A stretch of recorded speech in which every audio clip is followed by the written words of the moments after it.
j'ai exploré un château abandonné construit en 1600. Pendant l'exploration, tout se passait pour le mieux, jusqu'à ce qu'un petit événement vienne nous perturber. Il y a quelqu'un qui se promène sur la route à côté. Il y a des gens juste à côté de la propriété. Bienvenue dans ce nouvel épisode d'Exploration urbaine et bon visionnage.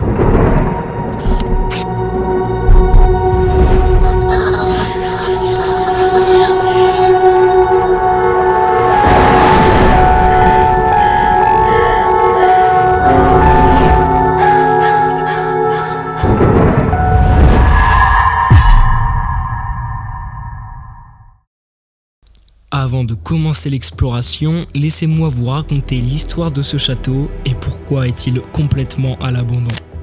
Dans les années 50, le château a été racheté à une famille noble par un couple ayant fait fortune dans l'hôtellerie. Un peu plus tard, le couple a eu une fille qui au fil des années finira par déménager dans un autre pays, laissant ses deux parents seuls. Dans les années 90, sa mère est décédée d'une pneumonie. Retenez bien ce détail car il est très important pour la suite. Au début des années 2000, c'est son père qui est décédé seul dans cet immense château. Leur fille n'étant jamais revenue, le château est laissé complètement à l'abandon. Ceci dit, nous pouvons commencer l'exploration. Bonjour à toutes et à tous, j'espère que vous allez bien. Pour ma part, ça va super. Dans cette nouvelle vidéo, on se retrouve pour explorer un magnifique château, comme vous le voyez derrière. Comme vous allez le voir, le château est complètement rempli.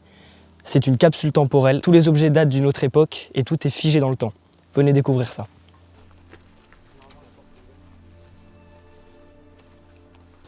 On va entrer dans la première pièce. Comme on peut le voir, tout est vraiment figé dans le temps.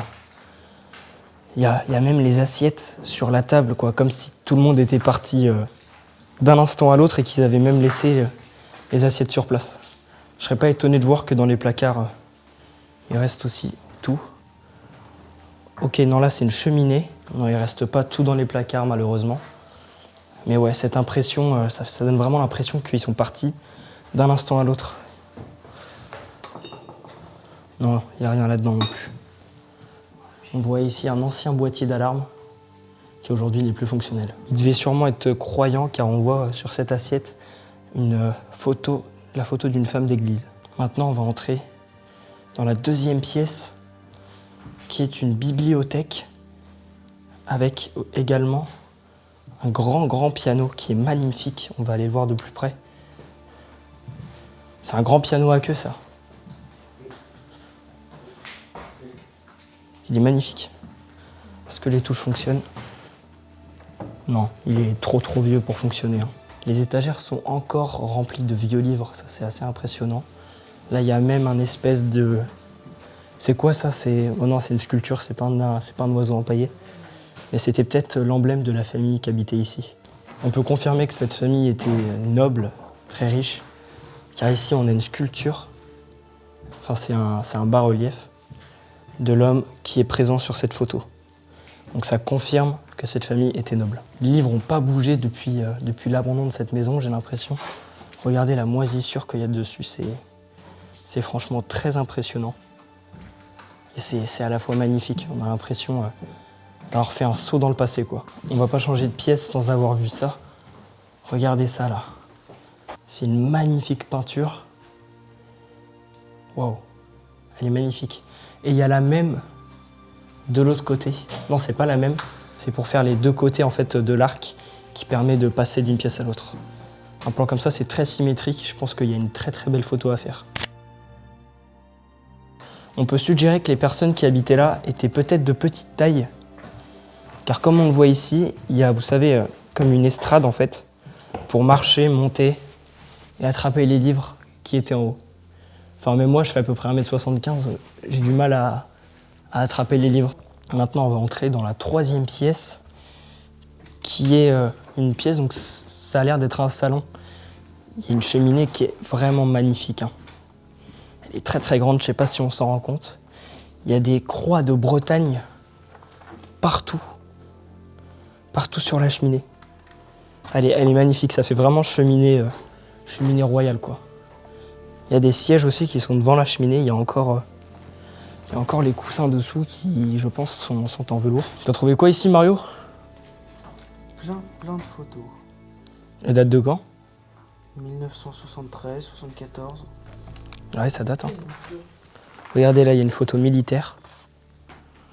Donc peut-être que cet homme, l'homme qui vivait ici était militaire. Il n'y a pas de date dessus en tout cas. Et ça date, hein, parce que les photos sont en noir et blanc.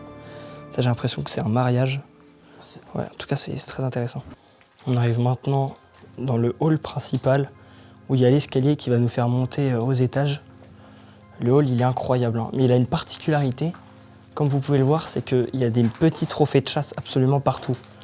Là, il y a des têtes de chevreuil, je crois. Je crois que c'est des têtes de chevreuil. Il y en a aussi en haut, là-bas. Et là, c'était peut-être quelque chose soit pour porter les cannes, soit pour porter des fusils. Je pense plutôt que c'était pour porter des fusils. Encore une fois, la pièce est complètement figée dans le temps. Regardez là, c'est assez incroyable. Il y a un vieux tourne-disque avec ça. C'était peut-être pour le nettoyer, je sais pas, je m'y connais pas assez. Là, il y a une petite mise en scène qui a été faite par des urbexeurs. Regardez, on a des cartouches. Ça, c'est du combien? Je sais pas, j'arrive pas à lire, mais il y a des cartouches de chasse qui sont posées sur le bureau. Regardez, il y a des vêtements partout. Alors ça, on peut en déduire quelque chose. C'est des assez vieux vêtements. Après, le château est abandonné depuis une vingtaine d'années quand même. Hein. Mais c'est des assez vieux vêtements, donc on peut suggérer que c'était une vieille personne qui habitait là. Donc là, on va entrer. Ça m'a l'air d'être l'endroit où ils mangeaient. Voilà, il y a pas mal de bazar, hein, encore une fois. Non, c'était même peut-être la cuisine. Je crois que c'était la cuisine. Il reste tout dans les étagères. Il reste absolument tout qui servait à faire la cuisine. Et comme vous le voyez, j'ai l'impression que dans chaque pièce, il y avait une grande cheminée comme ça. Ça, c'est assez incroyable parce que dans les maisons d'aujourd'hui, c'est rare qu'il y ait plein de cheminées partout. On peut voir que là, il y a des gens qui se sont amusés à faire des trucs dégueulasses. C'est mettre ça là, de la graisse. Ils ont collé des spaghettis dessus. Donc c'est dégueulasse. Et il y en a... Ouais, il y en a aussi sur la télé. Ils ont collé du riz et des spaghettis sur la télé. Ouais. Donc là, on va accéder aux chambres. Et comme je vous le disais tout à l'heure, regardez vraiment sur les murs, il y a des tableaux partout. Alors, est-ce que c'est un tableau de la famille qui est en train de faire une chasse à courre, ou alors c'est juste eux qui ont acheté un tableau? Je ne sais pas, mais peut-être que c'est ça, parce qu'étant donné que c'était une famille très fortunée, ils faisaient faire des tableaux souvent quand ils faisaient de la chasse à courre. Parce que c'était très, très répandu à l'époque chez les familles nobles, et ils étaient bien vus en fait quand ils faisaient de la chasse à courre. On peut aussi dire qu'il y a énormément de moisissures partout autour du tableau. Ça montre que le château est bien abandonné. Regardez sur les murs, encore des tableaux. Donc ça, c'était plus des tableaux pour montrer... je pense que ça, c'était deux enfants. S'il y a deux chambres après, je pense que c'était des représentations des deux enfants qui étaient dans les chambres. Là, il y a un magnifique tableau. Je pense que ça, c'était quelqu'un de la famille. J'en suis presque sûr. Là, il y a le portrait de l'ancien habitant, je pense, qui était médecin pour les militaires.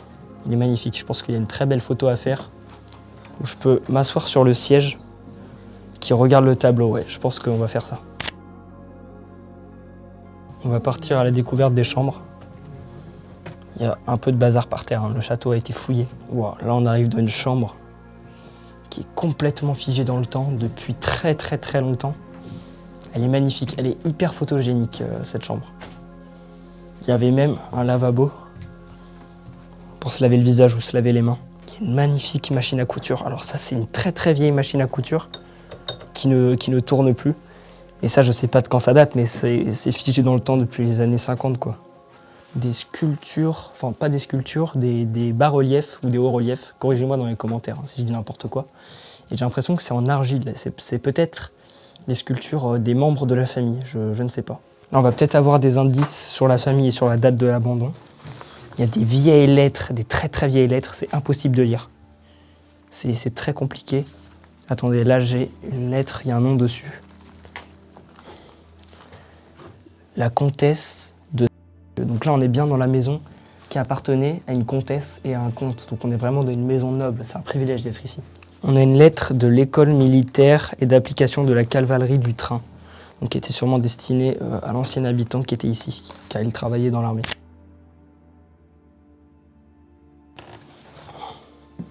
Elle est magnifique. Cette chambre, c'est pareil. C'est figé dans le temps depuis des dizaines et des dizaines d'années, hein, depuis des décennies. Cette chambre, elle est très intéressante parce que c'est particulier. Regardez, il y a un meuble qui fait complètement le tour du lit. Il y a des très très vieux livres. Description de l'Égypte. Ouais. Royal Windsor, ça c'est peut-être un vieux médicament, je m'y connais pas assez pour dire ce que c'est. C'était une fille qui dormait ici. On le voit là sur la photo. Il y a encore une mise en scène, enfin je pense que c'est une mise en scène. Là, il y a encore des cartouches, ça c'est du 12, je pense. Ouais, effectivement, c'est des cartouches de chasse. C'est des cartouches de 12, mais celles-ci, elles sont en bon état, ouais. Regardez, c'est très très beau jouet d'enfant. Ça, c'est vieux aussi, hein. Tous les enfants avaient ça avant. Cheval, l'avion. Alors ça, pour vous expliquer, ça, c'est un vrai avion, en fait. Comme on peut le voir ici, il y a un petit moteur. Et ça, on peut le faire voler, en fait, avec une télécommande. Et il peut voler très très haut dans le ciel. Pendant cette exploration, vous l'avez remarqué, j'étais avec des amis, dont Nel, qui possède des dons particuliers qu'on pourrait qualifier de médiums. Je l'ai donc interrogé pour en apprendre plus sur le château. Alors en fait ici je vois plus voilà, l'homme qui vivait ici, je vois aussi la femme qui est décédée d'une pneumonie. J'ai l'année 1973. Il y a beaucoup d'enfants qui sont morts aussi ici malheureusement. Après je pense que c'est aussi par rapport aux décennies qui s'est passé dans le château, parce que le château il est de 1600. Ouais. Construit à peu près en 1600. Ouais, c'est ça. Et du coup, voilà, il y a plein de choses dans ce lieu, plutôt bon quand même. On sent vraiment plutôt une ambiance familiale, mais beaucoup de tristesse avec les enfants, avec la femme perdue. Voilà. Et je pense que les enfants, beaucoup sont morts d'une pneumonie aussi. Je pense que c'était génétique. Vraiment, c'est la première chose qui m'est venue. Et aussi au niveau des reins, il y a une personne qui est morte de maladie rénale. Je ne peux pas m'avancer plus sur le sujet parce que là je ne sais pas du tout, mais voilà. Sinon le lieu est plutôt, pour le coup, assez calme. Est-ce que vous vous rappelez qu'en début de vidéo, je vous ai demandé de retenir un détail important? Je vous ai dit de retenir que la femme du dernier habitant est décédée d'une pneumonie. Lorsque Nel m'a fait part de ses ressentis, je suis resté sans voix. Après, on y croit ou on n'y croit pas, mais il faut bien reconnaître que c'est assez étrange. Entrons dans la 3e chambre de l'étage. Celle-ci, elle est très très très figée dans le temps, hein. C'est pareil.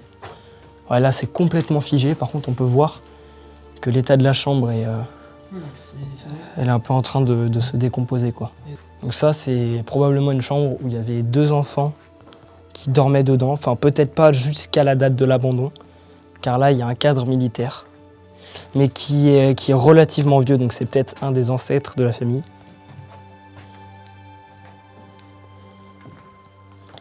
On a encore ici une photo militaire. Ça fait assez vieux, hein, avec la moustache comme ça. Ça m'a l'air d'être assez ancien. Sur les lits, il y a des cartes postales. On peut peut-être avoir des indices sur la maison.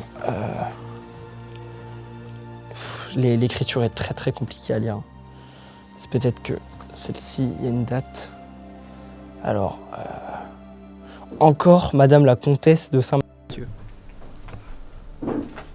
Ouais, c'est assez impressionnant de tomber sur des choses comme ça en exploration urbaine. La salle de bain, elle m'a l'air assez luxueuse. Regardez, on a l'impression que les robinets de la baignoire sont en or. Alors je sais pas si c'est vraiment de l'or ou si c'est même de l'or massif ou quoi. En tout cas, ça donne vraiment une impression de luxe. Ici aussi, ça m'a l'air d'être en or, mais je suis pas sûr du tout. Mais par contre, on voit des vieilles fioles, enfin des vieilles... marqué potion dessus. C'est assez stylé comme ça, avec le vieux bouchon en liège comme ça qui se désintègre. Alors là, il y a un petit problème. On vient de se rendre compte qu'en fait, qu'il y a des gens actuellement juste à côté de la propriété. Sachant que c'est très paumé, c'est assez suspect. Donc ouais, on est un petit peu tendu. Tu peux les filmer. On va maintenant rentrer dans la chambre la plus incroyable de ce lieu, qui je pense était la chambre du comte ou de la comtesse. Car regardez ce lit, ça c'est un lit à baldaquin, avec les rideaux comme ça qui sont très très détaillés, c'est magnifique. Là il y a même une sculpture en bois qui représentait peut-être la personne qui dormait ici. Là il y a une représentation peut-être de la personne qui dormait ici. J'arrive pas à lire le nom dessus. Et regardez quelque chose qui peut aussi confirmer la présence d'un comte dans cette chambre. C'est cette épée là, cette épée qui fait un petit peu Renaissance. Je pense que là il y a une magnifique photo à faire encore une fois. Le bureau est magnifique et regardez, là il y a une sculpture peut-être encore une fois de la personne qui était là. Il y a un vieux stylo. Ouais, ça c'est un stylo assez récent qui date pas de... C'est pas un stylo plume donc ça date pas de l'époque de la comtesse. Sur le mur il y a quelque chose d'incroyable et de collector. Regardez, humanité et bienfaisance du roi, c'est ce qu'il y a écrit dessus. C'est une lettre qui a été envoyée par le roi de l'époque aux habitants de ce château. Bon, c'est grand ici. Il avait sa salle. J'adore la salle de bain ici. Ouais, il avait sa salle de bain privée, quoi. Avec les contours en bois, donc ça c'est assez récent. C'est pas quelque chose de trop vieux, c'est pas tellement figé ici. Les douches comme ça date de 2000. Parce que mes grands-parents en avaient une. Ouais, les douches comme ça, ouais. Donc, je pense, fin 2000, un peu... Ça c'est relativement récent, ouais. Là, il y a une photo du couple qui vivait ici, bien sûr, elle sera floutée. On voit que le monsieur est vieux, la dame aussi, elle est en robe infirmière, donc je pense qu'elle était déjà malade. Chers spectateurs, cette exploration touche à sa fin. On en garde tous un très bon souvenir, même si à un moment on a eu une petite frayeur. J'espère que vous aussi avez apprécié cette exploration. N'hésitez pas à nous donner votre avis en commentaire et à vous abonner. Sur ce, je vous laisse avec des beaux plans de drone et je vous dis à bientôt.